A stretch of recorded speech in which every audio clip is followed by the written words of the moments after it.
ruin has come to our family. I'm Reginald Gickington, and you can call me Reggie, and today I'll be continuing my painting journey through the miniatures of the Darkest Dungeon board game by Mythic Games. In today's video, we'll be moving on to another batch of the core heroes, the dedicated snipers, the Arbalest and the Musketeer. Now, it's very possible that not all of you will have the Musketeer, as she wasn't exclusive to Kickstarter supporters, but nonetheless, I'll be including a tutorial for her in the second half of this video just in case. As I mentioned last time, there's no tutorials out there for this sort of stuff, so we're going to be learning together what does and doesn't work. Now, starting off with Missandei the Arbalest, I've already primed the entire miniature in black, which is my preferred color for priming. Much like my previous videos, I like to start with my metallic paints, which means we'll be doing the steel parts of her armor with lead belcher. Additionally, we're going to be doing her pants using green-gray.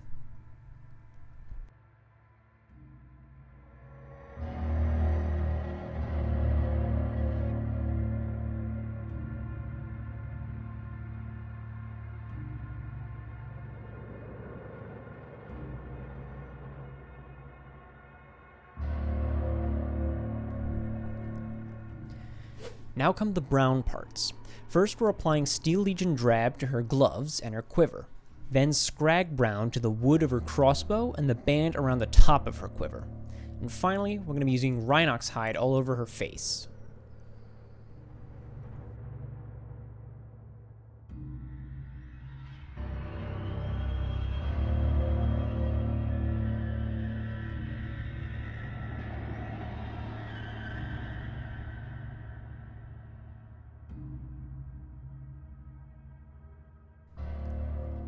Next, we're going to base coat the rest of the crossbow using Retributor armor on the front arm. We're also going to be using Wraithbone on the sleeves and bandana.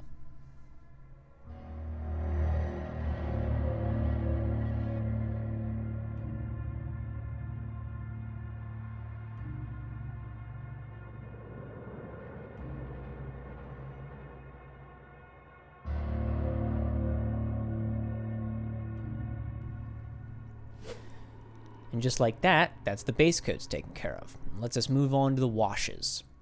We'll be using black wash all over everything except for the face and the gold parts, which will get flesh wash, and the bandana, sleeves, and wood part of the crossbow, all of which get brown wash.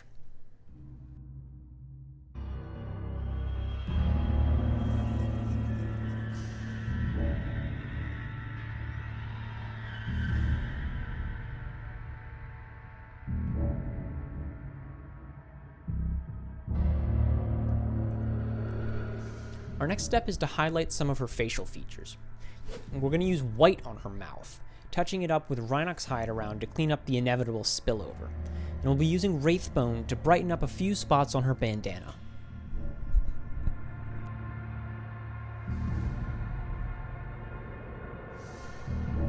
Runelord Brass is up next on the gold parts.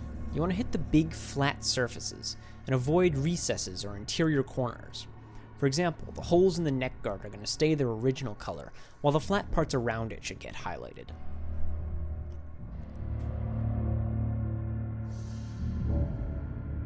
Now comes the pants. For them, we're going to use sequentially lighter and lighter versions of green. We'll start with green-gray, applied over everything except for the recessed bands. Then, you can use mixes of green-gray and scorpion green, starting with a 3-to-1 mix, and doing a smaller highlight with a 1-to-1 mix. Finally, the smallest possible highlight, just where the fabric folds in to tuck at the knee, using a 1-to-2 mix.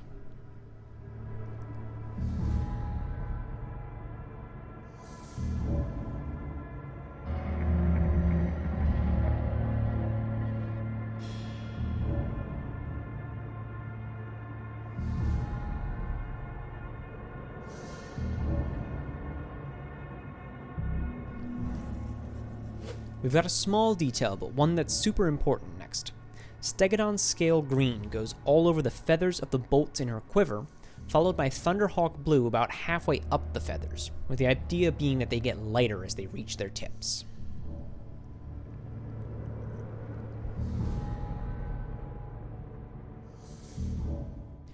We're going to use Steel Legion Drab and Scrag Brown for highlights now.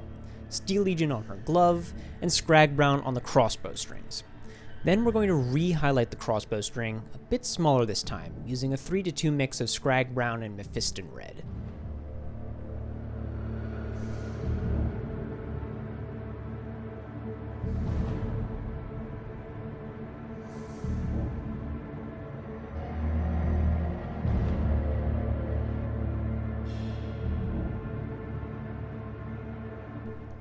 Next comes the skin.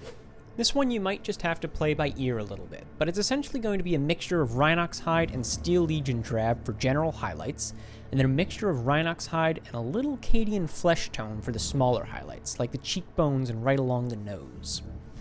Then, you're going to highlight just a few lines along her hair using a mixture of Dawnstone and Steel Legion drab to make a brown-gray color.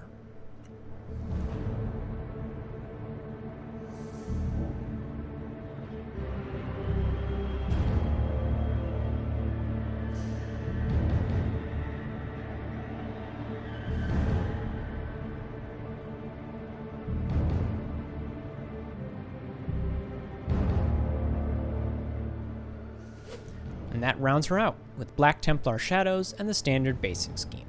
The hardest part, but likely the most rewarding, will be getting her lips, which will inevitably require some cleanup afterwards. Additionally, a few diagonal lines to break up her hair highlights will make them feel more roughly textured, like real dreadlocks.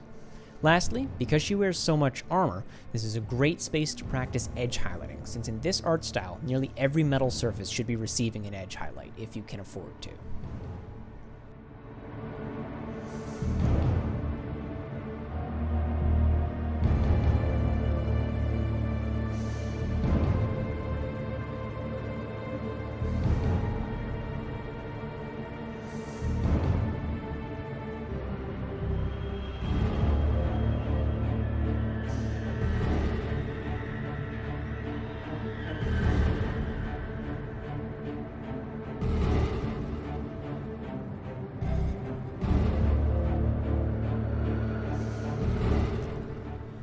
With Missandei done, we'll be doing Margaret the Musketeer. The Musketeer is an extremely flamboyant looking character, with a much more vibrant color palette than many of the other characters, and so we're liable to be using a much wider range of paints for her. Step 1 will be the major base coats. Corn Red goes all over her cape and coat, Necromancer Cloak goes all over her pants, hat, and sleeves, and Dawnstone goes over her gloves and leggings, and you'll see why in a moment.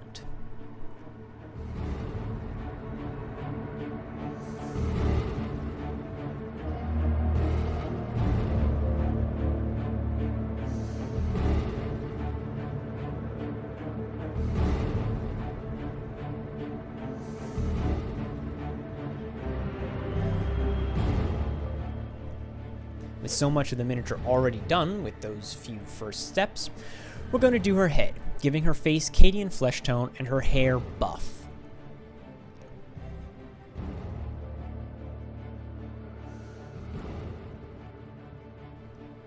Now we're going to do the arms and the gun. First up comes Wraithbone on her sleeves, just like with Arbalest.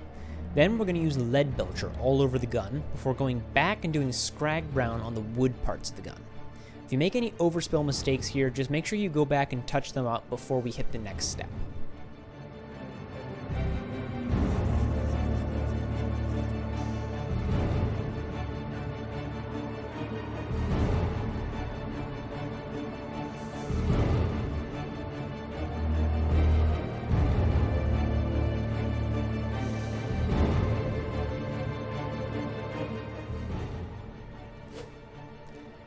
Next comes Cygor Brown, and we're going to apply this to the leggings, the belt around her waist. If you're primed in any other color than black, you'll want to have that painted black, and her gloves. For the gloves and leggings, we want a bright color to start with, whereas her belt should be much darker than the other brown parts.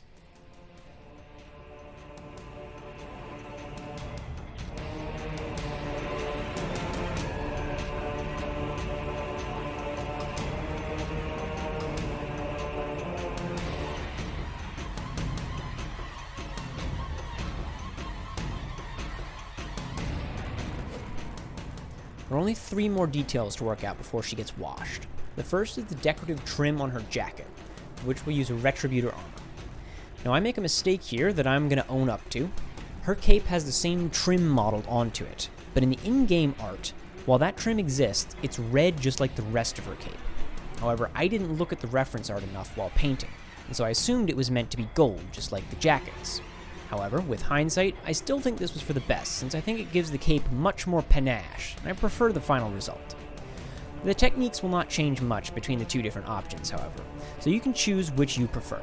If you settle for the lore-accurate version, when the time comes to highlight the red parts, just do a thin highlight of the entire trim.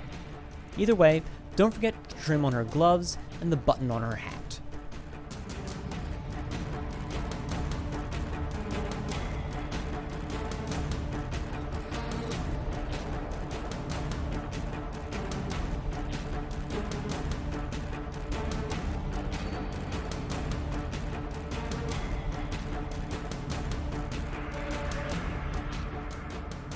We're also going to use Dark Sea Blue along with Rakarth Flesh. Dark Sea Blue goes on the inside of her cape along with the feathers on her hat, and Rakarth Flesh goes in the ammo pouches on her hip.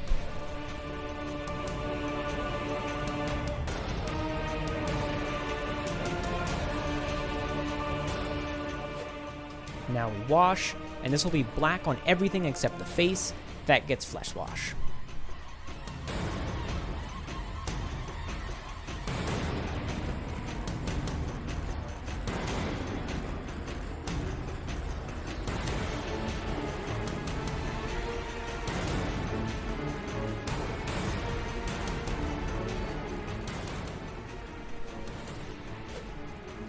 We'll be highlighting the jacket and cape using Corn Red and Rune Lord Brass. Corn Red goes primarily on all the raised parts of the fabric. You can see them especially on the cape. Meanwhile, Rune Lord Brass is going to be treated the same as we used on the Arbalest. Avoid any recesses and use it on the outwards facing areas. Same goes for the button on her hat.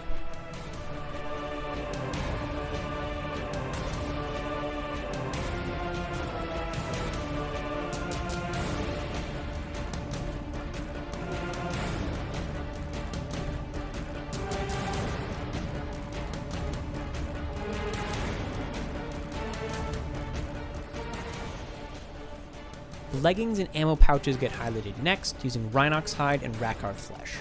When doing the pouches, make sure to do a little dot above each one to represent the lip of the pouch poking up over top the belt loop.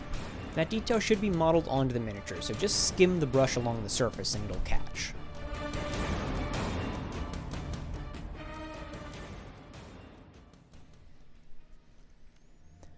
Now we're going to do the feathers using dark green and camouflage green.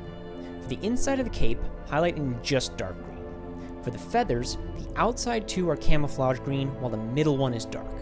Treat these greens like a very thick edge highlight for each feather. We're also going to do the pants and sleeves at this time, starting with Necromancer Cloak and then highlighting with a 1-to-1 mix of Necromancer Cloak and Dawnstone. Since these have the same pattern as Arbalest's pants, use the same techniques while painting them.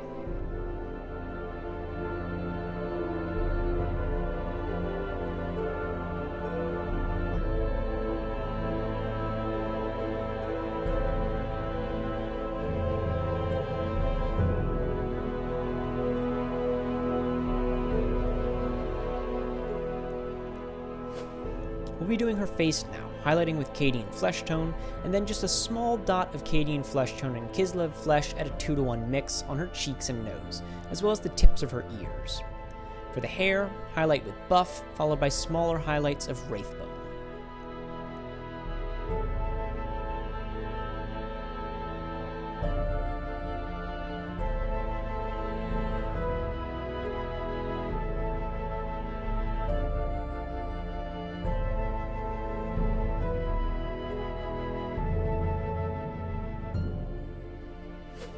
Lastly, we'll lead belcher the top of the gun barrel just to highlight the brightest part of the weapon. And then we'll just do the black shadows in the base, same as always, rounding her out and finishing our duo.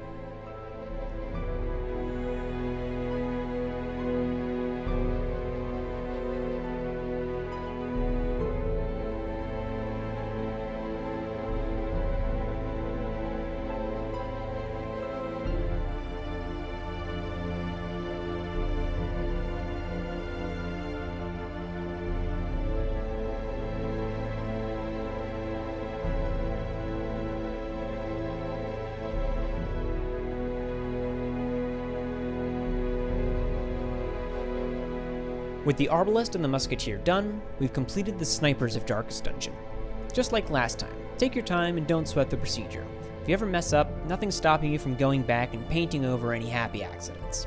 Have fun painting your Darkest Dungeon miniatures, and feel free to tag me on Instagram @ReggieGick to show me how yours turn out. Links to my affiliated socials can be found in the description. Feel free to subscribe or like the video if you enjoyed it, and I'll see you soon with another painting tutorial.